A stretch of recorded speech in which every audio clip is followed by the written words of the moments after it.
inspirational book, Water as Leverage, raises a question immediately about why is it that when we look at the centrality of water for human existence, for human rights, for dignity, that when we look at climate finance, we only have 0.3% going. Why is that? What do you think the water sector can do to reverse that or to shift it?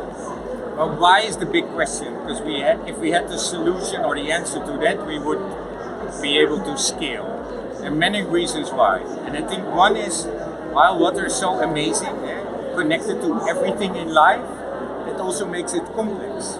And we come from a time where we hate complexity.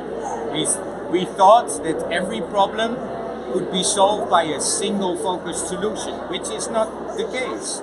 That brought us stupid infrastructure that now is making us more vulnerable. So we have to look at the challenges in their full complexity and come up with approaches, so inclusive, including everyone, and solutions that tick all the boxes of the Sustainable Development Goals.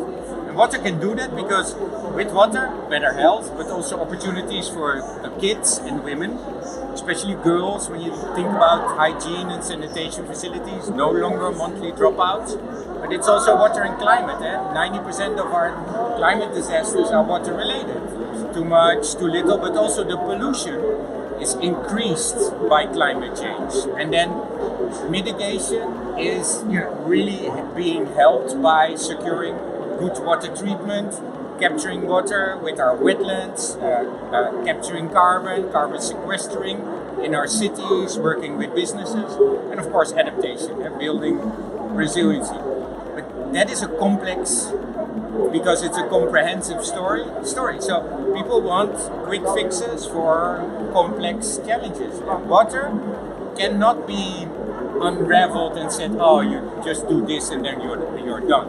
So I think that is the challenge. On the other hand, everywhere around the world where I work on water, when you start to work on water, not from a policy, but on the ground, we just had people here from Kumi saying, we work together on water. It helps solve many other challenges. Absolutely. Now, is there a trick that we are missing? Right? About 15 to 20 years ago, people like me, and I'm sure you have, I'm guessing that you have said what I've said before, which is some decades ago we started saying that the wars in the future will not be fought about oil, but will be fought about water. And that, don't you think, or do you think that one way in which we can make water, if you want, more sexy for resourcing by not just the climate finance mechanisms, but other mechanisms, is making that link between water and security a bit more strongly, or do you think it doesn't happen? It's already happening. Actually, some people say we need to be woken up by disasters. I really don't believe that. We have everyday disasters, conflicts and wars over water, and too many people around the world already suffer. It's like the alarm clock rings and we just put it on snooze. That time is over. Wars on water are there, conflicts on water there. Water and climate are root causes of conflict and migration. That is not a future thing, that is current. No. 2018, when the Netherlands was part of the security, a non-permanent member of the Security Council at the UN, at World Water Day, we were chairing the Security Council on a session on Lake Chad, showing how water is a root cause for conflict and migration. That same day, we presented a high-level panel on water report to the General Assembly, really showing that water can also reverse course, help us rethink. And I agree, security aspect is of critical importance when there is not enough, or when we put a dam in a river and it flows downstream, the country downstream, transboundary issues are always very complex. But also with the scarcity of water, we share the same aquifers and they don't care about man-made water. So we have to really value water, not only from a financial, economic point of view, but culturally, environmentally and socially. And only in such a comprehensive way are we able to come up with solutions. And yes, security is part of that conversation. And perhaps if it can help drive water security for all, We will, of course, make use of that power of water, but it's not the only story, and we've had too many conflicts and too many disasters already. We have to reverse course rapidly.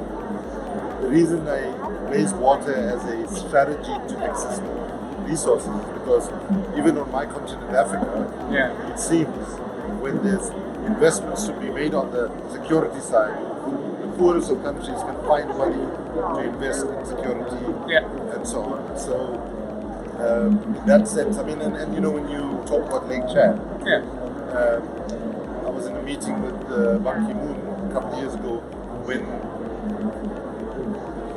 we both agreed in this panel that probably Darfur was the first major resource war brought about as a result of climate impacts, and that Lake Chad was one of the largest inland seas in the world. And Kofi Annan at that meeting in Los Angeles said it had shrunk to the size of a pond. So if you were given the task, of putting water at the center of planning, for all countries around the world, in a sense, that is what is critically necessary. There's a Cree proverb from North America which says, only when the last tree has been chopped, the last river has been polluted, the last fish has been caught, do people realize they cannot drink water, so cannot drink money, and so what are your suggestions of how the water sector can be more strategic, more impactful in terms of achieving the goals that we've set out during the So part of the challenge is the fragmentation we see. We like to work in silos, and it doesn't work. It leads also to these siloed, single-focus solutions. Water, because it cuts across all these different issues, it also has to connect with all these different silos.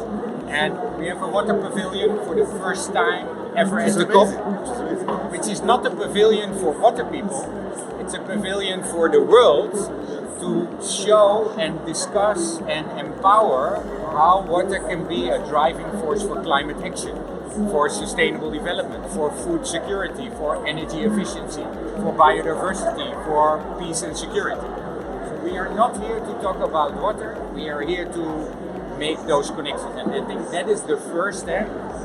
Forging those coalitions across all sectors and silos in society is of critical importance. Second, the water world itself is fragmented, small scale. So we have to hold hands. And one way to do that is to come together. Now, in 2023, the second ever, first since 1977, UN 2023 Water Conference will be held, co-chaired by the Netherlands and Tajikistan. So we took that responsibility together with Tajikistan and said, we want water at the heart of the United Nations debate. So policy and politics, highest level. To get there, what we're doing now is reaching out to the world to forge coalitions, best practices, opportunities to position water at the heart of all these sustainability issues. Being it oceans, biodiversity, food security, of course climate, and then private sector, finance, energy efficiency, security and peace, and then move towards 2023 with the full agenda, but also commitments that we can bring to scale. Last, you know this. I mean, this is nothing new. 99% of the investments in the world make us, make climate change worse and make us more vulnerable too, because they destroy our environment and our habitats. But the 1% is what we get inspiration of, but it's also the 1% that we have to scale to 2, 4, 16, and a majority. It's 4 steps. My father and mother always taught me to be on the optimistic side of the world. They're long gone, but they working on that 1 to 2, 2 to 4, 4 to 16 is where our focus should be. Not on the 99%. That is it's the infrastructure of the past. We have to reverse course. And water, scaling 1 to 2 is going to be of critical importance. How much for you is water a feminist issue? Water is about the power of women, and empowering women really is also about giving access to water. What we see around the world is very easy. If there is no water, it's women and kids that walk the wells. If there is water, women spur their communities, rapidly towards a sustainable future. It's the women that drive sustainable action, and it's the kids that go to school and the girls that are no longer monthly dropouts. So water is a deal breaker in that because it's not there. If you have it in your community, if there's access for all, it really drives, it really minimizes inequality and drives opportunity for women and girls. For 2023, Yeah. for this joint thing you're doing with the global event, Yeah. you're coordinating with Tajikistan, what do you hope will be achieved between now and then, irrespective of the conference?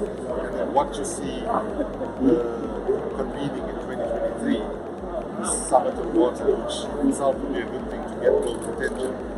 What would you hope would be the main outcomes from that conference? So I think we have three phases towards 2023, the conference itself, and then beyond. Okay?